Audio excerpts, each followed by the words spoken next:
All right. Well, hello everybody. Today we are here with Pauline and Clara of the EventChic, and they are co-founders and sisters who are dedicated to giving female business owners, so our beloved one-woman shops, um, the tools to organize flawless events to build their brand.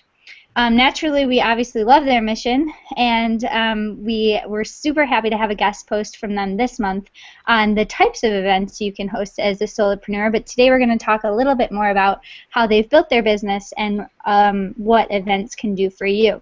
So, Pauline and Clara, can you tell us a little bit more about yourselves and what you do with the EventChic? Yeah, well, thank you so much, Sarah and Christina, for having us. Really excited to be here.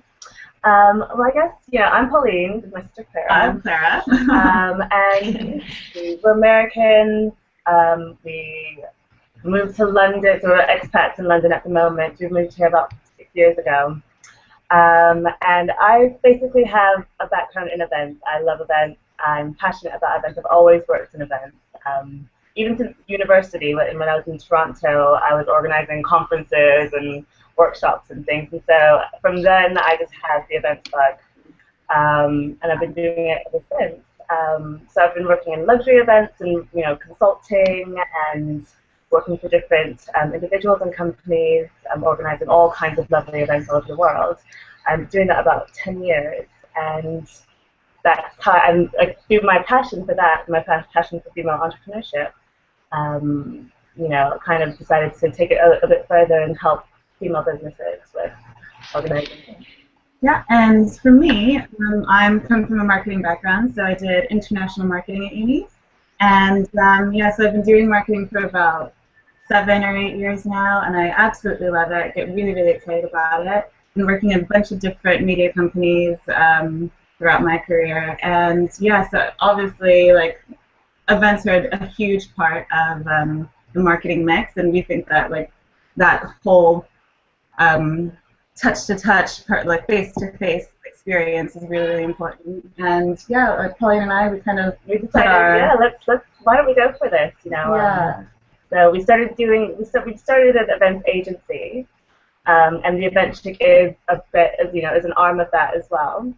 But then we just thought, we get so many questions from people about, how can I do this? How can I do that? And we just thought it might be easier to help, female business owners if we created a package and packaged something up and created something, a resource that they can use to do it themselves as well. And it helps us too because we get excited about female entrepreneurs, and we love working with female entrepreneurs. Well, working with female entrepreneurs. We definitely share that. When we got your email originally, we checked out your site, and I think Sarah and I were both super excited because your site is chic and sleek, which Sarah always makes fun of me because these are the only two adjectives I know when describing websites are sleek and chic, but it perfectly fits. And so, and you guys just kind of perfectly fit in. And I always say to Sarah, I think that speaking engagements and event planning are two areas of solopreneurship that people don't touch often enough. And so we love that you guys are working on that. No, absolutely. And it's really interesting because online business has just taken off so much, and it's amazing. It's fantastic, and it provides that opportunity to reach so many people. But it shouldn't take away from the personal face-to-face interaction that offline connections often bring. And so we're really passionate about returning back to that and adding that back into your online business. Yeah, absolutely. So before we jump too deep into the kind of event planning and all the details behind that, we are curious about your typical day as business owners. And I know obviously you're sisters, and you just mentioned that you do everything together. So if you have a typical day or a typical week, we'd love you to walk us through that. I have to say I don't have a typical day. I feel like I'm all over the place, just because I work with different clients. So sometimes, some days it will be purely client work, and I'll be in the client's office and I'll be going to meetings and things. Some days it will be, working on our blog and working on the EventChic. but you know, it depends on the week. It depends on how many events I've got on. It depends on the number of clients I'm working with at a given time. So, I mean, for me, I guess I could have a typical month where it's kind of, you know, 2 weeks of craziness, and then I get like maybe a week or two of downtime where I can actually focus on working on the blog and, you know, writing posts and things like that. So I wish I had a typical week. That would be amazing. Yeah, I think for me, I think a lot of like female business owners can agree where it's just like you're doing 1,000,001 things at one time, and you're juggling so many different hats. Like one day you're a photographer, the next day you're the creative director, the next day you're the finance director, the next day you're doing, you know, the assistant. Yeah, so likewise, I do consulting and freelance work, freelance writing and marketing consulting. So I'm sometimes with clients, and then I'm quite lucky because I get to work from home a little bit more often. And yeah, so a lot of times I start my day, I'm always trying to start my day with, you know, some type of meditation or just trying to be grateful for what I'm doing and that I'm living my life the way that I want to. But then it's like checking emails and then doing content work and then, you know, checking social media. And I try to devote a big chunk of time to writing and to content creation.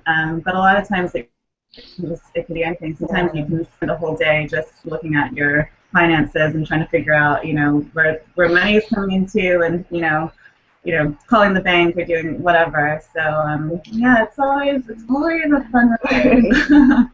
It's so true. I know that, especially for solo business owners, where you are just a one-woman shop trying to do it all, we can say that we're going to settle into a daily routine, but there's always something that throws a wrench in that plan. Yes.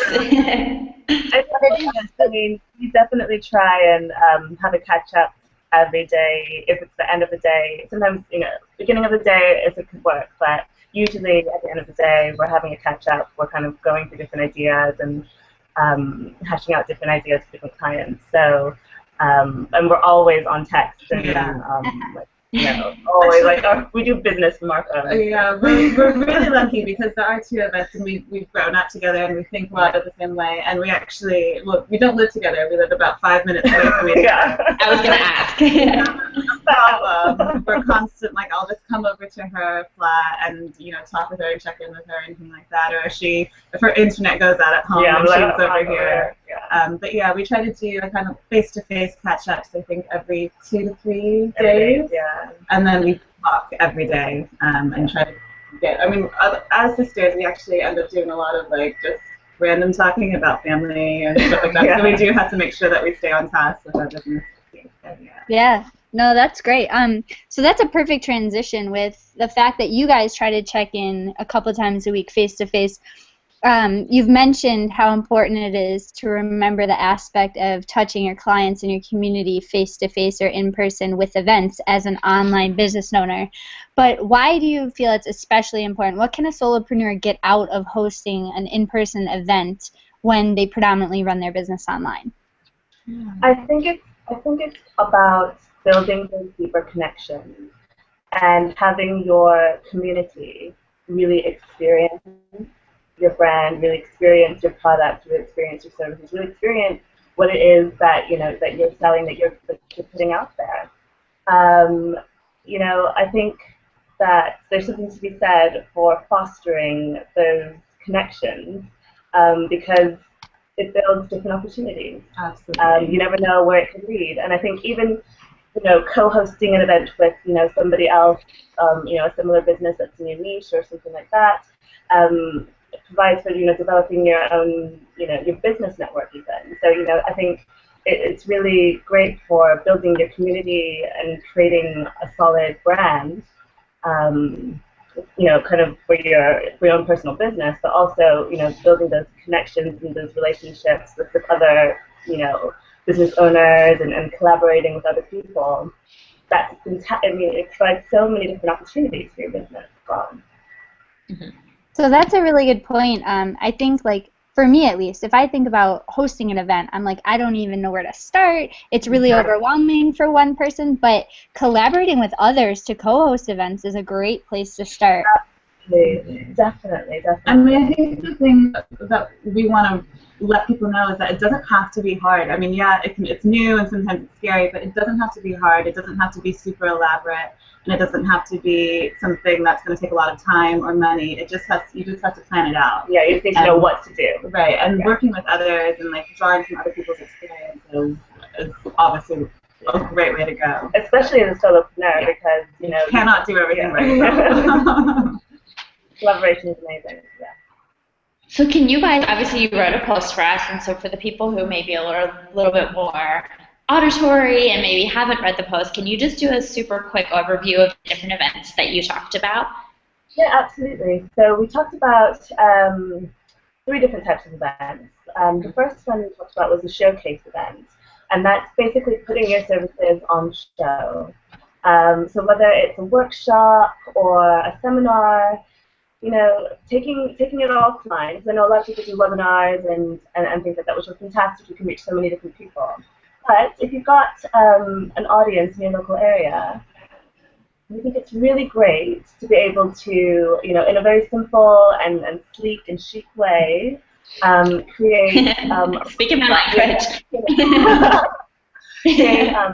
Create a workshop where you're delivering your service directly to your audience.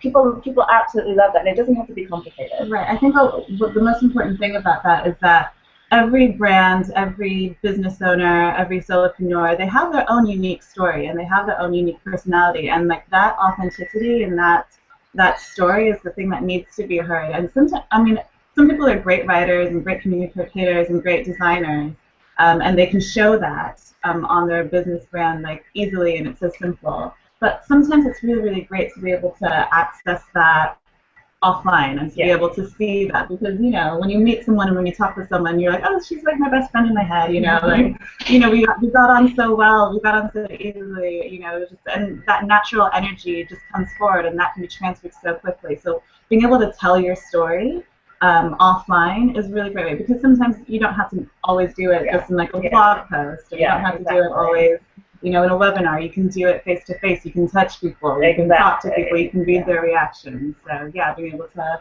showcase your event or showcase your services in that type of event is great. Yeah, and then the second type of event we did was insider event, and that's basically if you have an ebook or an e-course, and you've got a group of people that have signed up to your service or product. We think it's great to be able to give them a little bit extra. So to go a little bit further and delve deeper into the material, or once the course finishes, do a kind of celebration, or a festive thing, or go over some material a little bit more in depth. It's kind of just rewarding the people who actually take the time, because there's a lot of clutter out there. So it's rewarding the people who take the time to engage with your product or service. And it's fun, and they really appreciate that. To let them know that like we actually care about you, and we appreciate your business, we appreciate your leadership, we appreciate everything who you are, and engaging with your brand and saying, we love you, stay with us, and it's worth it. Here's some more value. Yeah. And then the third event we did was the networking event, which is, it's a great event. Most businesses, I think everybody should do this, where you let your audience, your community mix and mingle with each other, and allow them to meet and interact. And that's something really simple to do as well. So these are really not complicated events, not difficult to plan, but sometimes you don't think about it, and so it's good to just have that. Oh, maybe I can give my readers a little extra something, or whatever the case may be. Yeah, it's good events to have in your arsenal. Yeah, I love the idea of a networking event, especially getting started, because it takes a little bit of the pressure off of you as the solopreneur, right? Absolutely, absolutely. So exactly. So you're kind of, you're hosting, you're helping people to meet each other, and it's not just about you. You're not standing in front of, a room giving a speech. That's not for everybody. So it's really good to, mixing and mingling. It's fun. Yeah, it's fun. Exactly. Everything should just always be fun, and you should be having people engage with your brand and knowing that it's fun. Like, yes, you want to do business here. It's awesome. Yeah, and you guys gave a really great breakdown of kind of how to structure those events with an agenda and whatnot. So we'll definitely post link to that post in the show notes for this too. Yeah. For sure. Awesome. So you guys have wrote a post recently about some of the biggest mistakes that solopreneurs make when planning and launching an event for the first time. So we're wondering if you could tell us a little bit more about that. Yeah, absolutely. These are mistakes that I think not only solopreneurs but a lot of people make. One big one that everybody makes is assuming. When you assume that everybody knows what's in your head, or you assume that people will know what you want them to know. So when you're dealing with suppliers and when you're collaborating with other people, we found that when you're organizing an event, it's really, really important to make it extremely clear what it is that you want. So what your goals are. When you're talking to suppliers, make it really, really clear exactly what you want, exactly what you're ordering, exactly when things will be finishing. When you go to it, or when you're executing an event, make lots of signs for your guests so they know exactly where the bathrooms are, where you go, and having someone welcome people in, those sort of things. Like you think that, if someone just comes into a venue or comes into they'll know where to go, they'll know what to do. And that's just not the case. People can't, you have to, sometimes, it sounds a little bit pedantic, but you have to leave people around, as if they're little kids and helping them out, because it's always a little bit nerve-wracking when you go into a place and you don't know anyone, or you don't know the venue, and so what do I do? And that can put people off. So spell everything out. So no assumptions. Yeah, don't make assumptions. Don't assume that the supplier, that your caterer will provide vegetarian options. Make sure you tell them that you need vegetarian options. You know what I mean? So those kinds of assumptions, just try and avoid those. Let's see, another mistake. So not adding a contingency into your plans. So just making sure that you leave lots of room for error, and that you leave lots of, that's budget-wise, that's time-wise, that's just in all different areas. Make sure you have plan B and plan C and plan D and plan all the way to Z. So just making sure that you have everything sorted out, because it's like Murphy's Law. What can go wrong will go wrong. Especially with an event. Right. Yeah. And then another mistake that we think that solopreneurs make when doing an event maybe the first time is making it so complicated. Mm-hmm. Just keep it simple. Keep it simple. You don't need all the bells and whistles and the craziness, and the simpler you keep it, the more successful it will probably be. I think a lot of people think that with events they have to be this big, huge, undertaking, and they don't always have to be. Those events are great and there's a place for them, but we think if you're starting out doing an event yourself, then keep it simple. Yeah. And make sure that you have fun. And have someone there to help you have fun as well as you can. But just have Which is why collaboration is great. Which is why collaboration is great, absolutely. But just have fun and enjoy yourself, because you're supposed to, on the one hand, it's yes, you want to have fun and just enjoy yourself, but two, you also want to communicate a certain, feeling about your brand. And if you're sitting there stressed and running around with the chicken with your head cut off, then, people will see that as well. You can't do everything. So take it easy, have fun. If things go wrong, it's okay. Just relax. Enjoy yourself, because then it also shows as a business owner that you're capable, that you can handle things under pressure and that sort of thing. So it communicates a lot when you just relax, have a glass of wine. It's fine. I think that's a really good point, because I know I've been to events where the event planner looked completely frazzled, and I'm like, no, I'm stressed. I know you're stressed. This is not enjoyable anymore. So yeah, that's a great point. That's a great point. So speaking of mistake, let's flip that. How do you guys classify if an event is successful? What does that mean for the person hosting it? What does success look like? Well, I think that's actually a really good point, because I think it's different for lots of for different people. But I think at the outset you really have to kind of indicate what your goal is for the event. So are you trying to build a community? Are you trying to sell a service? So, what are you trying to do? Once you have that goal in mind, and it's always really useful to link, we always say it's always useful to link your goals with your business, your overall business strategy. Right. Once you have those goals in mind, then you have an event, and then afterwards, you can see, when you see those results, then I think that's when you have that's when you get a kind of a successful event. Right. So it takes time. So when doing it, it's important to put some measures in terms of how are you going to measure these results. Is that by a return on investment? Is it by a number of subscribers that you're getting, or a certain number of people who comment on a Twitter post, or whatever it is, whatever it might be. Like how many hashtags you get or whatever. So making sure that you have something in place to be able to measure that. And then it takes time. So doing an event, it isn't like a fast thing. Yeah, I think like the results you can see in time. Yeah. They're not always going to be a direct result, but sometimes it is. And then I think also, if your guests leave with a smile on their face and they tell you how much of a great time they had, if they told you that they found a lot of value in what you did, then I think that's a measure of a successful event as well. But it's always really important to link it to your business goals, because that's where the most value comes. Yeah, I think with events, people automatically think like, I need to sell 100 seats, or I need to, just fill the room, and the focus is kind of off of what do I want them to experience and how do I want them to walk away. So that's a really great point. And so you guys, you just mentioned hashtags and subscribers, and so I think that is a really good lead into basically maximizing your events for your online business. So, taking that in-person experience and kind of bumping it back online. Can you guys talk about different strategies you have for working both sides of that? Yeah, absolutely.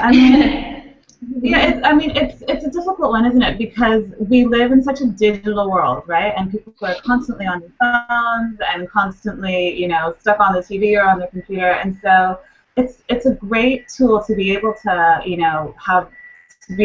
have a blog and have a business online, and you're able to reach a huge amount of people all over the world. But I think you have to start small when it comes to events. If you have like a big readership somewhere, or if you have an online business and you're reaching some people in Australia and people in New Zealand and people in Korea and people in the States and people in the UK, then you can't do everything, right? You're not going to be able to do a global event. So you have to start where you are. Yeah. So I think one of the great things to do is kind of look at your analytics and see where is a huge, where a lot of your readers coming from, where a lot of your subscribers coming from. Tap into those markets, tap into the people who are commenting a lot on your blog and see where they are. Where are the people who are buying a lot of your products? Where are they located? And kind of I think one important thing to do is to kind of reach out to those those leaders into those areas and start there. And I think that's a really good idea. So it's great if it's in your community and where you are. So exactly. So start in your local area, and then what you can do is if you're doing an event, definitely record it, post it back online. Lots of pictures. Take lots of pictures. Do your hashtags. Create a hashtag for your event. Post it online, tweet about it, share it on Pinterest, lots of Instagram, and then even though you're doing an event locally, you can then share it with the rest of your audience around the world. Or if you have an audience around the world or wherever. And what's great about that is then you can kind of transfer that event or that experience into different communities around the world. So you can say, you know what, Susie Q, she's really, really great. She's been, a subscriber for a year or two, and she's so engaged. And, why don't I connect with her and see if she wants to lead, an event or something in her community. So just kind of using the people around you, collaborating. You don't have to hire a photographer to be able to do something, because everyone has their smartphones. They can just, just create an Instagram challenge or something, and those are your photographers, and you can see people sharing their experiences all around. So, yeah. Yeah, I love I think it's the World Domination Summit where Chris Guillebeau has he encourages people to write a recap of the event, the in-person event, and then that just spreads the word on so many blogs. It's fantastic. Definitely. Absolutely. Cool. So you guys talked a little bit about collaboration and kind of the moving parts of an event, but can you give us a little bit more details about the professionals that a solopreneur might want to think about hiring to help with an event? We don't have to hire a photographer, but there are several vendors that can help. Who are those vendors? Caterers can always help. Designers, florists. I think bloggers are a great resource, to be honest. They're great for helping you, collaborating in terms of hosting an event. They're also great for photographing your events as well. But yeah, I mean, caterers, florists, there's all kinds of suppliers that you can work with. Yeah. It depends on the type of event that you're doing. And I think to think out of the box a little bit, whatever type of event you're doing, so say you have a jewelry event, or you're a jewelry designer and you're showcasing your jewelry or doing some type of event based on that. It's really, you can collaborate with other people who are around the jewelry business. So maybe a fashion stylist or something, maybe another small business owner. Collaborate with that person and make it into kind of a styling event. So there's different. You think out of the box. It doesn't have to be okay. We come in and then we eat and then there's flowers and then we go. Yeah, exactly. You can make it interesting. There's different musicians and DJs and all these people who want to work with you. Right. So if you know a really great small little florist around you. That you could collaborate with on the event, and she could buy flowers, and taking the jewelry example, and that's. I mean, I think a little event tip: people do things for free if there's value in there for them. So if you say, hey, you know what, I'm doing this event. There's going to be some great people in the room. We'd love to have some of your flowers in the room, and it'll be great, advertising for you. And people are willing to do that, especially for small business owners. So that's a little tip that I do quite often. I love it. Cool. So you guys just recently launched the EventChic Academy. Correct myself there. I'm sure it's chic as well. Can you guys tell us a little bit more about that and how that helps solopreneurs? Yeah. Absolutely. So we created the EventChic Academy as a way to get female business owners, entrepreneurs to build in the event strategy into their own businesses. Like I said before, we've taken on event clients and we've done it. We do the kind of end-to-end event management for people. But we did get a lot of feedback. We've gotten a lot of feedback from female business owners who said, they don't have the money to hire agencies. They like to do things, they want to do it on their own. They don't have a lot of the resource to spend, getting these agencies or or what they plan on doing doesn't kind of warrant hiring an events agency. And so what we're giving them is the toolkit. It's a resource to do it yourself, giving you the steps, how to project manage an event, how to go through the events process brainstorming, how to think about putting events on a strategic level and incorporating that into your business and into your marketing mix. What the event processes are, how to project manage the event, and also work that into your other projects that you've got, side by side with your business. And then going through the event processes, the event execution, and then also learning how to do the return on investment and the post-event analysis, so that you're kind of measuring the effectiveness and the results. Yeah. Okay, great. Can you tell us a little bit about how it's structured? Oh, sorry. How it's structured? Oh, it's a 6 Was that your question? That's literally my question. Great, mine's like. We're launching in September, so we're now taking it.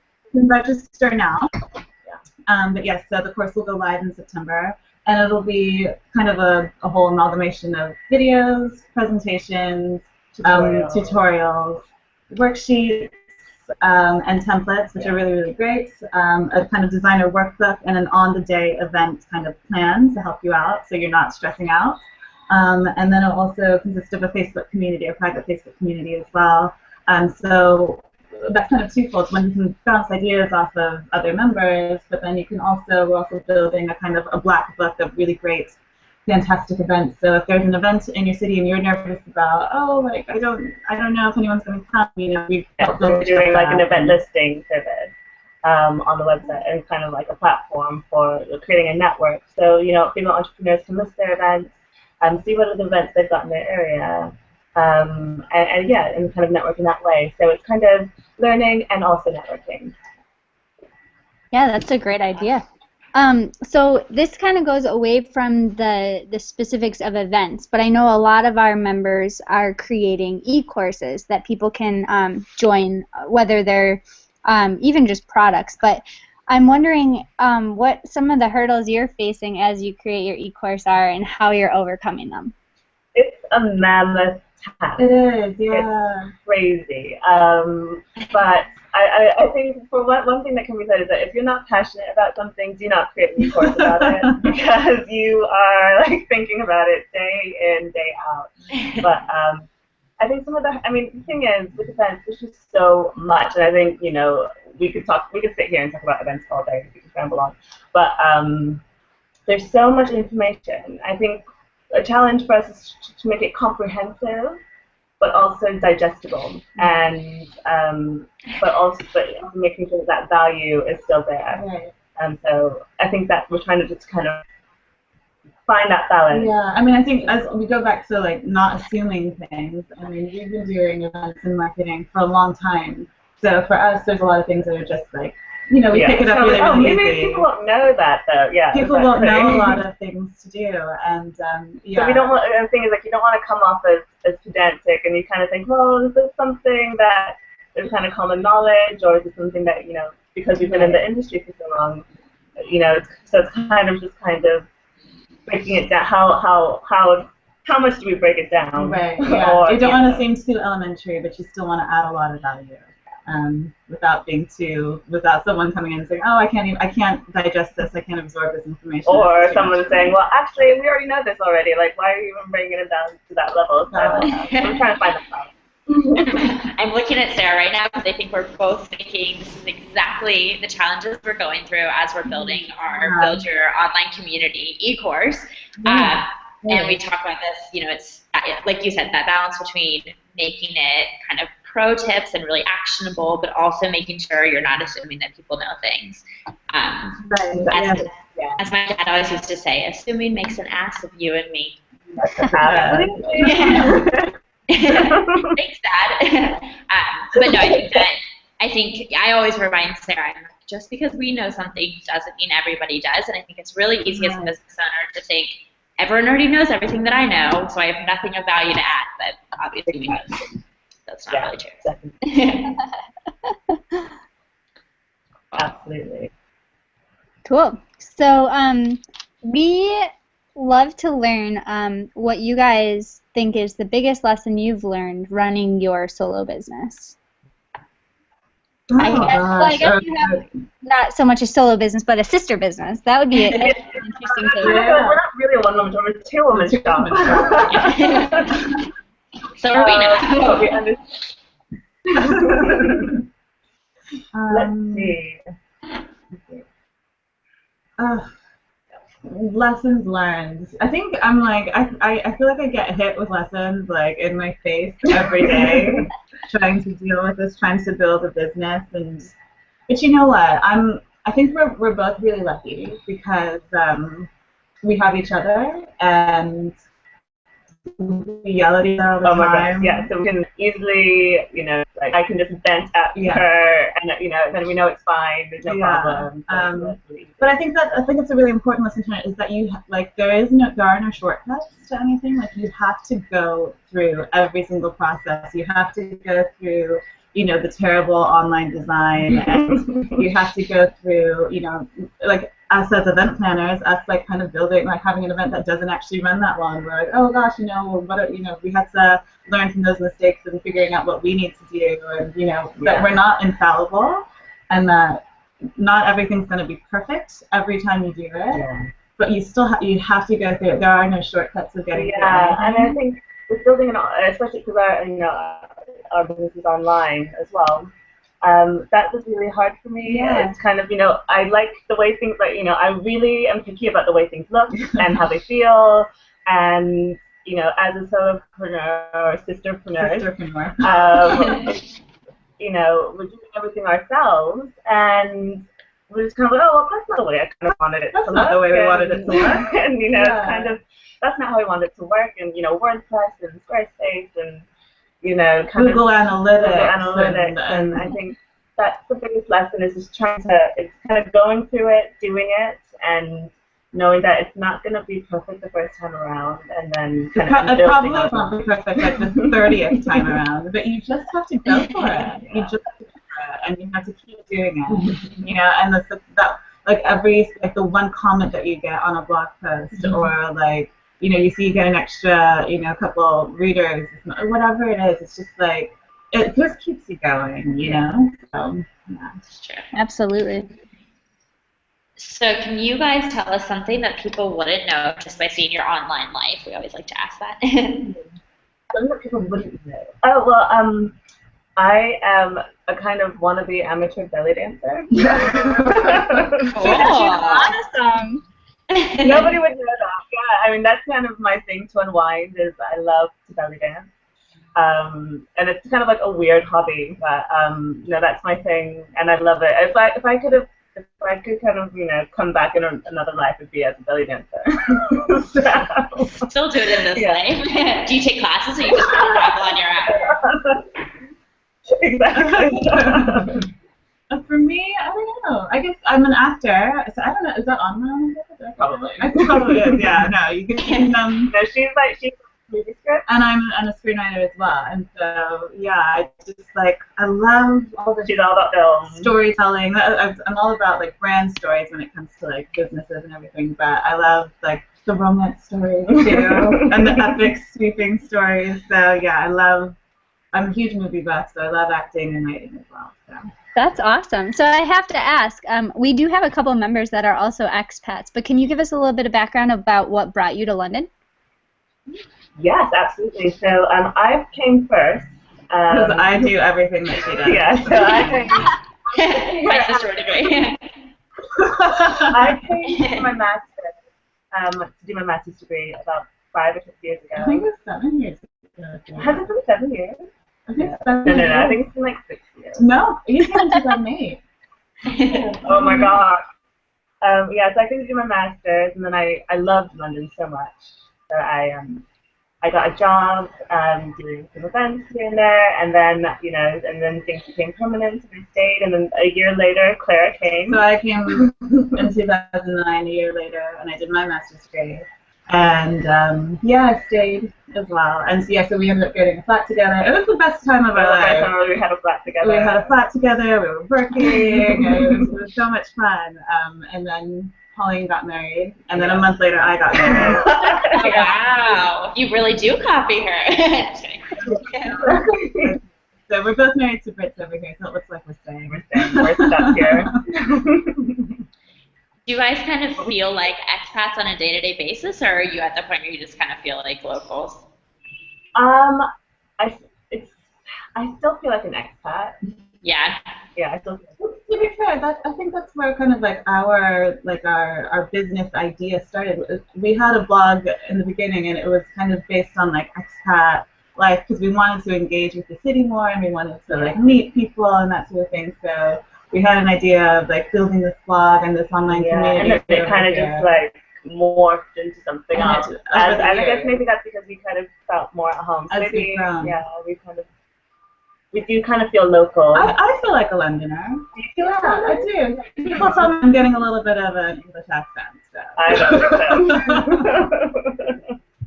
so. I love it. Cool. So we like to kind of wrap up with, we call them rapid fire questions, but we usually find that Christina and I aren't so good at rapid fire, but We like to ask follow-up questions. we'll try it out anyway. So as event planners and just as individuals, what would you say your favorite social media platform is? Pinterest. Pinterest. Yeah. Absolutely. You get so much information, so much inspiration. It's rapid fire. Oh, sorry. Okay. Yeah. No, you can explain. Sorry. But just go on Pinterest. So much information. So much inspiration for events. It's like gorgeous. So yeah, definitely. Cool. So on the flip side, the social media platform you could care less about. Snapchat. Or Vine? Don't they do the same thing? I don't even know what Vine is. Yeah. I asked Sarah yesterday, we were going through some different sites, and I was like, is Snapchat, like, that's still a thing? Do the kids still Snapchat? Yeah. I think we agree with you on that one. Yes. So when all else fails, what are you inspired by? I'm such a geek. I love movies. Like, I'm a Star Wars geek. I love Lord of the Rings and like Indiana Jones. So it has to be like a really great movie. It just like seeps into my heart. Love it. Yeah. I think dance for me. Yeah, definitely dance. Really dance. Like when I like music. So when I hear like Darbuka drums, I just get kind of inspired. Yeah. Okay, favorite nighttime drink? Champagne. Awesome. Classic girls. We joke because every time we host a night event, Christina and I are the ones drinking wine. We're always like, if we're working past 5 p.m., then we deserve to be drinking wine, right? England. Oh my gosh, here in England, they don't even wait. They're like, like 12 o'clock.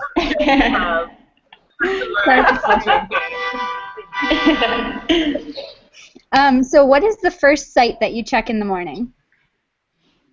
I check a site called Career Girl Daily. I love their blog. They're amazing. I check our blog first thing in the morning. She's all on the analytics. That's a great answer. I love it. I guess we'll have to include links to both of those then. Cool. And then just to wrap up, what is the best part of being business owners? Yeah, I think it's that I'm living my life by design and not by default. I think I've read that somewhere. It's just like for the first time in my career. Yeah, that does. It's so good. Like, yeah, I'm living my life by design, and it's just such a beautiful thing. It gives I think like we have such an incredible energy. We have like so much energy like in us, and we don't like tap into it and use it. And we're powerful. We're powerful beings. We're powerful women. And even it seems small, but like starting a business, like doing it on your own and it's going for it. Yeah, it's a huge deal, and it's so fulfilling. Yeah. Yeah, and it's so important, like you said before, just stepping back from the 16-hour days and the hectic schedules and realizing that, hey, I'm doing this and this is my business, right?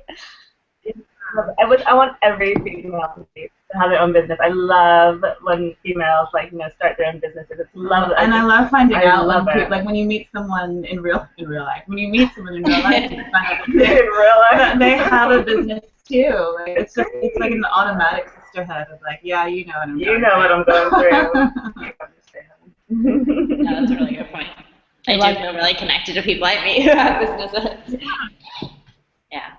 Awesome. Well, thank you guys so much. You guys are so fun to talk to, and you do have a lot of energy. I know you were speaking generally, but you two specifically. This is so fun.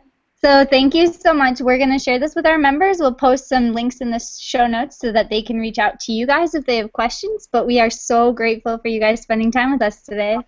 What a grateful one. Thank you guys so much. We've for had having us. we've been so excited about it. So thanks for having Yeah. us. Oh, I should ask one more time. I'm sorry. So what's the best way to reach you guys? Like Twitter handle, email, your website? What is the best way to reach out?